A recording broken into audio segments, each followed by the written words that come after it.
What you see around me here is the world's largest collection of documents on all the victim groups targeted by Nazi persecution. The documents contain references to the fate of more than 20 million people. One of them is a young Jewish woman from Kovno called Rosa Berlin. It is our goal to make this paper monument accessible to as many people as possible. That's why we are digitizing our documents, publishing them in an online archive. In this video, we would like to give you some important tips to help you search this unique collection.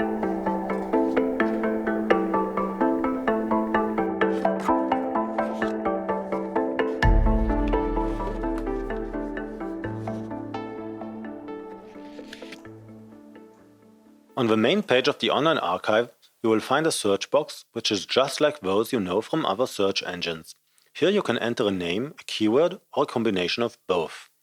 In many cases, it makes sense to check the Include Synonym box. Then you will also see results with different spellings. In the case of Rosa Berlin, for example, hits for Rose Berliner will also be displayed. This is important because the names of the same person can appear with different spellings.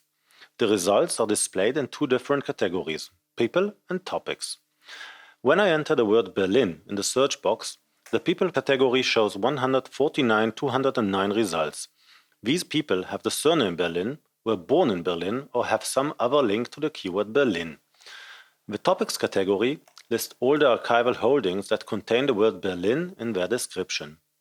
The number in the upper right corner of each entry in the list indicates how many documents are contained in this collection. If the number is highlighted in yellow, the documents have been digitized and can be viewed in the online archive. Using various filter functions, you can now narrow down the search further. You should proceed step by step. If you make the search too narrow, the results that are actually relevant might get sorted out by mistake. So for Rosa Berlin, I'll try entering only the last name and the first name. Now I get only 7 hits. Using the date of birth, I can narrow down the search even further. This is also possible if I do not know the exact date. I'm going to use this filter to enter the information that she was born after 1900. What remains are 4 documents on Rosa Berlin. Born on the 7th of March 1925 in Kovno, Lithuania. The documents date from the period after the war, when she and her husband Gabriel were in the Feldafing DP camp waiting to leave for Israel. The archival descriptions provide additional information about the documents and the context of their creation. You can also use other filters in your search.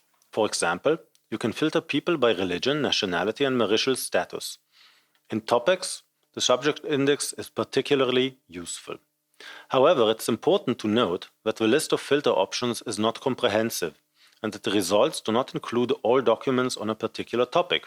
What you see at the moment is the interim result of work in progress that is constantly being expanded as we add more documents to the online archive. If you would like to get an overview on all the documents that are stored at the Arolsen Archives, please select Browse Archive.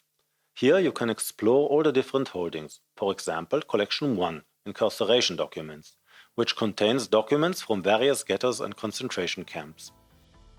Publishing millions of documents online is a huge project, and we are faced with a number of challenges in the process.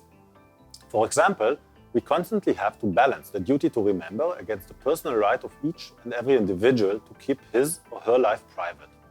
However, the positive feedback we have received from many users, especially from the families of persecuted people, have greatly encouraged us and given us the sense that we are on the right track.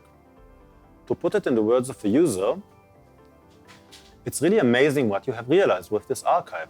So thank you so much that you exist. I've also found my mother's name here. So imagine, a whole family history was discovered thanks to you, for which I am forever grateful.